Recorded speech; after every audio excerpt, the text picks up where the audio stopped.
Hello friends, this is Bhupendra Singh. Today we have new topic that is article. Okay, what is article actually? Article क्या होता है कि ये हम लोगों ने ज्यादातर यूज करते हुए देखे हैं। दो तरीके के होते हैं, डेफिनेट आर्टिकल और इनडेफिनेट आर्टिकल। आप बहुत ज्यादा इनके नामों से फेमिलियर हैं, जो कि क्या होते हैं द, ए और एन। इनका यूज हमें सीखना है, बहुत ज्यादा कंफ्यूजन है इस चीज में, तो आज हम यही चीज पहले सीखेंगे। बात कर लेते हैं हम लोग डेफिनेट आर्टिकल की। डेफिनेट आर्टिकल में आता है हमारा द, और इनडेफिनेट आर्टिकल में आता है हमारे पास ए और एन, दो आते हैं। ठीक है, अच्छा, इसको डेफिनेट उसको इनडेफिनेट क्या कहते हैं ये हम थोड़ी देर में पढ़ेंगे। उससे पहले हम और भी कुछ चीजें हैं वो पढ़ लेते हैं। सबसे पहले ये पढ़ने से पहले हमें पता होना चाहिए हिंदी अल्फाबेट के स्वर। स्वर कहते हैं कौन से हैं, बचपन से पढ़े हैं हम लोगों ने। ये आ ई उ ए ओ और औ। ठीक है, ये हमने हिंदी अल्फाबेट के स्वर पढ़े हैं। ठीक है, अगर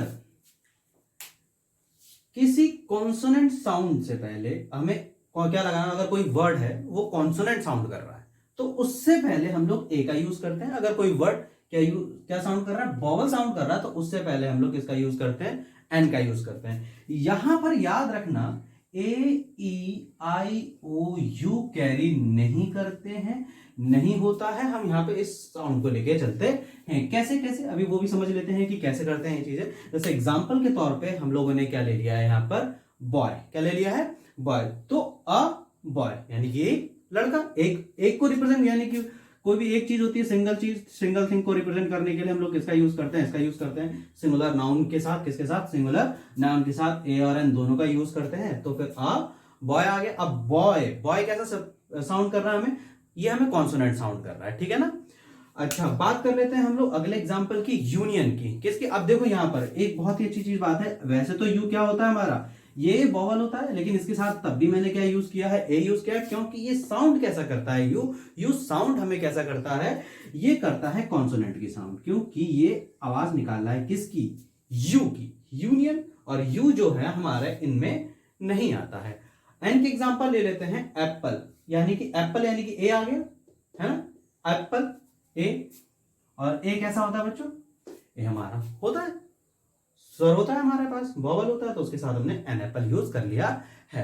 अब आगे क्या है हमारे पास, एम बी ए। अब एम जो है वो तो यहां नहीं होता, तब भी हम लोगों ने इसके साथ एन का यूज किया है। क्यों, क्योंकि जो एम बी ए होता है उसको हम लोग कुछ इस तरीके से लिखते हैं, एम बी ए, और स्टार्टिंग किससे हो रही है, ए से, और ए कैसा है हमारे पास, ए हमारे पास है वॉवल, तो इसके साथ इसलिए हम लोगों ने किसका यूज किया है, एन का यूज किया है। तो ये हमारे इंडेफिनेट आर्टिकल खत्म। अब आ जाते हैं हम लोग डेफिनेट आर्टिकल। ये बहुत बड़ा है तो हम इसको धीरे धीरे सीखेंगे और आज इसी को, इस पर ज्यादा फोकस रखेंगे। ठीक है ना। तो बात कर लेते हैं हम लोग दा की। द क्या है, अगर कॉन्सोनेंट से पहले लिखा है तो उसको दा पढ़ते हैं। ठीक है ना। और अगर वॉवल से पहले लिखा है तो उसको पढ़ते हैं दी। एग्जाम्पल के तौर पे गंगा, गंगा जो है वो कैसा साउंड करता है, कॉन्सोनेंट साउंड करता है, इसलिए इसके साथ हमने किसका यूज किया है, द का यूज, सॉरी इसे द पढ़ेंगे, इसको क्या पढ़ेंगे हम लोग, द पढ़ेंगे। अच्छा, यहां पर एंड लिखा है, एंड कैसा होता है बच्चों, वॉवल होता है, तो इसको हम लोग क्या पढ़ेंगे, दी पढ़ेंगे। क्या पढ़ेंगे, दी एंड, द गंगा। और ये जो द होता है वो सिंगुलर और प्लूरल दोनों के साथ यूज किया जा सकता है, किया जाता है। ठीक है, तो हम लोग ये सीखते हैं कि द और ए और एन का यूज कैसे करा जाता है, क्योंकि बहुत बार कंफ्यूजन रहती है कि पर्टिकुलर चीज के, पर्टिकुलर वर्ड के बाद द आएगा कि ए आएगा कि एन आएगा। तो ए और एन तो हम समझ चुके हैं, अगर वॉवल साउंड कर रहा है तो फिर एन, और अगर कॉन्सोनेंट साउंड कर रहा है तो क्या आएगा, आपका ए आएगा। ठीक है ना। अब यहां पर हम लोग ये सीखेंगे कि ए द आएगा या ए और एन आएगा। ठीक, अब मान लेते हैं हमारे पास, हमें यूज करना है द। अगर हमें कोई सेंटेंस दे रखा है, उसमें जिसके भी सामने आपको कंफ्यूजन हो रही है कि द आएगा कि ए आएगा, तो हमें क्या नोटिस करना है उस चीज में, कि जो पढ़ने वाला है या फिर जो भी सेंटेंस बोल रहा है वो उस पर्टिकुलर नाउन को पहले से, उसकी आइडेंटिटी को, यानी कि पहले से उसको जानता है कि नहीं। अगर जानता है तो द का यूज, और अगर नहीं जानता है तो फिर किसका यूज होता है, ए या फिर एन का यूज होता है। ठीक है ना। अच्छा, ये तो हमने पहले पढ़ लिया कि सिंगल नाउन के साथ यूज होगा, यानी कि अगर किसी एक चीज को रिप्रेजेंट करने की बात आती है तो हम लोग इसका ए और एन का यूज करते हैं। कुछ एग्जांपल लेते हैं समझने के लिए। जैसे कि एक क्वेश्चन है यहाँ पे, आई ईट एन एप्पल यस्टरडे, यानी कि मैंने एक एप्पल खाया, एक को हम लोग रिप्रेजेंट ए या एन से करेंगे, जाहिर सी बात है यहाँ पे वॉवल है तो फिर एन से रिप्रेजेंट किया उन्होंने। तो आई ईट एन एप्पल यस्टरडे, तो यस्टरडे यानी कि कल मैंने एक सेब खाया था। अब क्या कह रहे हैं, वही वाला एप्पल, कौन सा वाला एप्पल बच्चों, वही वाला जो एप्पल था वो कैसा था, जूसी और डिलीशियस, यानी कि इस वाले एप्पल में मैं जानता हूं कि मैं कौन सा वाले एप्पल की बात कर रहा हूं, जो मैंने कल खाया था, तो भी मैंने इसके साथ किसका यूज किया है, द। यहां पर मैंने सिंगल चीज को रिप्रेजेंट करने के लिए ए और एन का यूज किया था, यहां पे मैं जिस एप्पल को जानता था उसके बारे में बात कर रहा था, इसलिए इसके सामने मैंने किसका यूज किया है, द का यूज किया है। ठीक है, याद रखना यहां पर क्या है, एप्पल, द एप्पल, ठीक है ना। आगे क्या है, thank you for the advice you gave me, है ना, मतलब कहने का मतलब क्या है, थैंक यू कह रहा है, जो एडवाइस तुमने मुझे दी थी पहले, है ना, उसके लिए थैंक यू, यानी कि ये एडवाइस को हम लोग पहले से जानते हैं, तुमने जो एडवाइस दी होगी उसको मालूम होगा ना, किसको, जो ये सेंटेंस बोल रहा है उसको, ठीक है। तो भी हमने इसके साथ किसका यूज किया है, दा का, क्योंकि एडवाइस जो भी नाउन यूज हो रहा है इसको हम पहले से जानते हैं, जो कि मेरे सामने वाले ने या जिसके बोलने वाले के सामने वाले ने उसको दी थी पहले से, इसकी आइडेंटिटी पहले से मालूम है, इसलिए इसके साथ क्या आ गया, द का यूज आ गया। नेक्स्ट क्वेश्चन क्या है हमारे पास, we are looking for an apartment, we are looking for an apartment, यानी कि कोई है, वही व्यक्ति है जो कि कहां जा रहा है, अपना घर ढूंढ रहा है, यानी कि घर कोई ढूंढ रहा है, अपार्टमेंट खरीदना है, उसको किराए पे लेना है, तो जब वो ढूंढता है तो उसे नहीं मालूम, स्पेसिफिक उसकी आइडेंटिटी नहीं मालूम होती है, तो इसके साथ क्या लिखा हुआ है, we are looking for an apartment. अब मान लीजिए मैं अपने दोस्त के घर जा रहा हूं, अब बहुत सारी बिल्डिंग्स हैं, अब मेरे को नहीं मालूम कौन सा बिल्डिंग बहुत बड़ी है, मेरे को नहीं मालूम कौन सा अपार्टमेंट है, तो मैं क्या बोलूंगा यहाँ पर, मुझे मालूम है पर्टिकुलर एक ही अपार्टमेंट ढूंढना है मुझे, वही वाला, तो मैं लूंगा we are looking for the apartment. बात समझ में आ गई, कौन सा अपार्टमेंट के लिए, मैं उस अपार्टमेंट के लिए ढूंढ रहा हूं। अब आगे क्या है, चौथा, I think an animal is in the garden, is in the garage, is in the garage. तो बात कर रहे हैं कि ये क्या है, एक एनिमल है जो कि कहां पर है भाई, गैराज में है। आगे कहानी क्या है पढ़ लेते हैं कि I think an animal is in the garage, I think, अब यहां पर जो एनिमल है वो नहीं मालूम, क्या नहीं है, डिटरमाइन नहीं है, उसका आइडेंटिटी नहीं मालूम, वो कह रहा है कि कोई जानवर है, कोई जानवर है कहां के अंदर, गैराज के अंदर, तो यहाँ पे नहीं मालूम एनिमल कौन सा है, या फिर कोई एक जानवर है, एक को रिप्रेजेंट करने के लिए किया जा रहा है बेसिकली, अब ऐसा समझ लेते हैं। तो यहाँ पे एक एनिमल है, कौन सा है वहां के अंदर, तो हमने यहाँ पे लिख दिया एन, तो I think an animal is in the, कहां पे, गैराज में। अब गैराज को तो वो जानता होगा ना, हमारी गैराज में, यानी उसके खुद के गैराज में होगा, तभी यहाँ पे क्या यूज आया है, यहाँ पर द का यूज आया है, इन द गैराज। तो यहाँ पर एक एनिमल को रिप्रेजेंट करने के लिए एन का यूज कर दिया गया है, और गैराज को पहले से वो जानता था, इसलिए यहाँ पर क्या आ गया था। अब सी इज सिंगिंग अ सॉन्ग, यानी कि वो एक गाना गा रही है, या वो गाना गा रही है, तब भी हम आ सॉन्ग ही लिखते हैं। रीजन उसका ये होता है कि वो गाएगी एक बार में एक ही गाना, यानी कि एक गाना गाती है, तो सी इज सिंगिंग अ सॉन्ग। और अगर नॉर्मली आपको दूसरी तरीके से भी देखना है तो दूसरे, इसकी आइडेंटिटी हमें नहीं मालूम है कि कौन सा सॉन्ग गाने वाली है। ठीक है, क्लियर हो गई बात। अच्छा ठीक है, अब मैं चलिए अब हम लोग सीखेंगे कि यूज ऑफ द होता कहाँ है। अब पहले तो हम लोगों ने थोड़ी बहुत चीजें सीखी, लेकिन उसके अलावा भी बहुत सारी जगहों पे यूज होता है। पहली चीज, अगर कोई यूनिक है, कोई चीज कैसी है, यूनिक, यानी कि उसके जैसा कोई और नहीं है, तब भी हम लोग उसके साथ यूज करते हैं, उनके साथ दागा यूज करते हैं। एग्जाम्पल के तौर पे इन्होंने रिवर दे रखा है, रिवर के साथ यूज करते हैं द गंगा। अब गंगा जो है ये भी यूनिक है एक तरीके से, और गंगा जैसा कोई नाम ही नहीं है, मतलब गंगा का रिवर की बात कर रहा हूं, तो द गंगा, बात समझ में आ गई, द गंगा। अब बात कर लेते हैं हम ओशियंस की, तो ओशियन के साथ भी किसका यूज होता है, द का यूज होता है, और ओशियन कौन सा होता है भाई, द इंडियन ओशियन, जैसे कि द इंडियन ओशियन।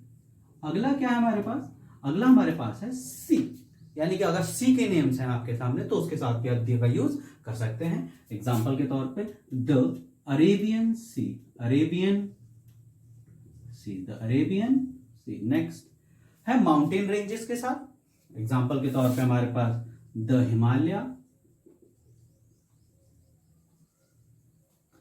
अच्छा, शिप के साथ भी यूज करते हैं, शिप्स के नेम के साथ, जैसे कि आपको मालूम होगा यूनिक नेम तो है ही, द टाइटैनिक। अब टाइटैनिक और तो है ही नहीं,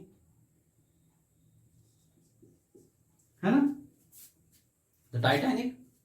आगे क्या है, न्यूज़पेपर्स के साथ, the times of India, the times of India, the times of India, है ना, और द हिंदू। तो इस तरीके से जो भी न्यूज़पेपर होते हैं उनके आगे भी आप लोग क्या लगा सकते हैं, द का यूज करते हैं। डेजर्ट के साथ भी आप यूज करते हैं, the Sahara desert, the Sahara desert, उसके साथ भी यूज करते हैं। नेक्स्ट हमारे पास क्या आता है, पोस्ट आती है, जैसे कि आपकी कोई पोस्ट है, जैसा कौन सी post, the chief minister, the chief minister. इन सब के साथ हम लोग किसका यूज कर रहे हैं, द का यूज कर रहे हैं। माइथोलॉजिकल बुक्स, माइथोलॉजिकल बुक्स तो आप जानते हैं, जैसे कि बहुत ही हमारी हमारी जो है द गीता, कौन सी है, द गीता कहते हैं, या फिर द कुरान कह लीजिए, द कुरान। तो इनके आगे भी हम लोग किसका यूज करते हैं, ये कुछ चीजें हैं जिनके आगे हम लोग किसका यूज करते हैं, इनका यूज, द का यूज कर सकते हैं। बेसिकली हमें ये भी याद रखना है कि ये किन चीजों के साथ भी यूज होता है, ये यूनिक चीजों के साथ भी यूज होता है जो अपने में एक ही है। जैसे कि हम बात कर लेते हैं मून की, यानी कि चांद की बात करते हैं, तो हमारे पास वो एक है, तो द मून लगा सकते हैं, द सन कह सकते हैं। तो इस तरीके से द गंगा की बात कर रहे हैं, गंगा यानी कि रिवर में गंगा भी एक ही है, तो गदा गंगा हो गया। तो जो अपने में यूनिक होती है उनके साथ भी हम लोग किसका यूज करते हैं, हम लोग द का यूज करते हैं। और ये कुछ चीजें हैं जिनके साथ हम लोग द का यूज करते हैं, ये आप लोगों को याद करनी है, ठीक है। देख लेते हैं कि क्या है, अगर किसी के सरनेम के पीछे हम लोग दा लगा, सॉरी आगे दा लगा दे, सरनेम के आगे अगर हम लोग दा लगाते हैं तो वो पूरी की पूरी होल फैमिली को क्या करेगा, रिप्रेजेंट करेगा। यानी कि the sings coming, the sings coming का मतलब है कि अब पूरी की पूरी जो सिंह फैमिली है वो आ रही है, ठीक है। अब आगे क्या है हमारे पास, कंपैरिजन। जब प्रॉपर नाउन का प्रॉपर नाउन से क्या किया जाता है, कंपैरिजन किया जाता है, तब भी हम लोग किसका यूज करते हैं, हम लोग द का यूज करते हैं। फॉर एग्जांपल कश्मीर, किसकी बात कर रहे हैं बच्चों, Kashmir is the Switzerland of India, Kashmir is the Switzerland of India. अब भाई कश्मीर प्रॉपर नाउन है, स्विट्जरलैंड प्रॉपर नाउन है, और हम कंपेयर करने के लिए किसका यूज कर रहे हैं, द का यूज कर रहे हैं, कि हम कह रहे हैं जो कश्मीर है वो इंडिया का स्विट्जरलैंड है। तो फिर कंपैरिजन के लिए भी हम लोग किसका यूज कर सकते हैं, द का यूज कर सकते हैं।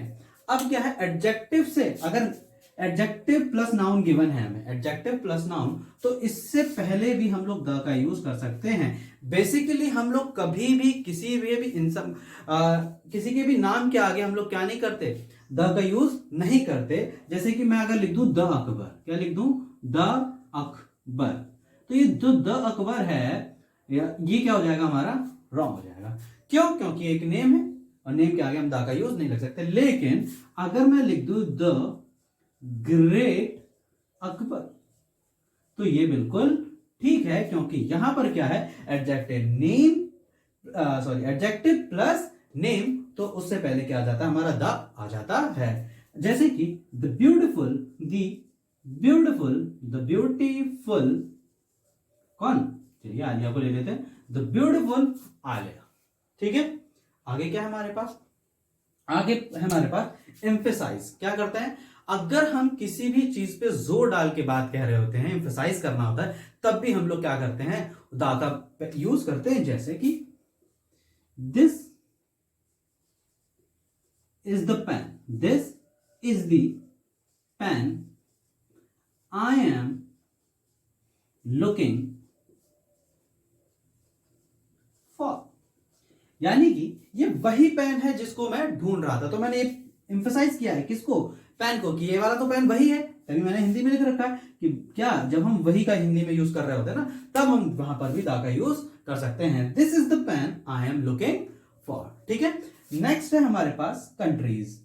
लेकिन याद रखना है कि हम लोग कंट्रीज से पहले, नाम से पहले, सब ज्यादा से मोस्टली कंट्री के नाम से पहले हम लोग द का यूज नहीं करते। लेकिन कुछ कंट्रीज हैं जैसे कि द यूएसए, इसके आगे हम लोग यूज कर सकते हैं, क्योंकि हम लोग यूनाइटेड और रिपब्लिक के आगे द का यूज करते हैं। जैसे कि the USA, United state of America, क्यों यूज कर रहे हैं, क्योंकि इसका मतलब यहां पर ये आ जाता है कि अमेरिका केवल एक कंट्री नहीं, वहां पे बहुत सारी कंट्रीज हैं जिसको मर्ज करके बनाया गया है, तो भी द यूएसए। आगे क्या है हमारे पास, आगे एक और example, the UAE, the UAE. तो यूएई क्या होता है भाई आपका, यूएई के भी, यानी कि यूनाइटेड आ रहा है यहाँ पे, तो फिर यूनाइटेड से पहले हम लोग किसका यूज कर सकते हैं, द का यूज कर सकते हैं। अगर कंट्रीज, वैसे अगर हम लोग लिखें द इंडिया, क्या लिख देते हैं, द इंडिया, तो ये द इंडिया गलत है, क्योंकि हम लोग नेम के आगे लगा ही नहीं सकते अनटिल और अनलेस वहां पर क्या ना हो, यूनाइटेड और रिपब्लिक का यूज ना हुआ हो। तो यहां पर आज हम लोग द का यूज अब यहीं तक पढ़ेंगे। इसके आगे बहुत सारे और भी थोड़े बहुत रूल्स हैं कि कहां यूज नहीं कर सकते हैं, तो या तो वो कभी किसी और वीडियोस में पढ़ेंगे, या फिर बस इतना ही। आप लोग पहले इतना याद कर लीजिए, उसके बाद मुझे कमेंट सेक्शन में बताइएगा कि आगे पढ़ना है कि नहीं। Thank you.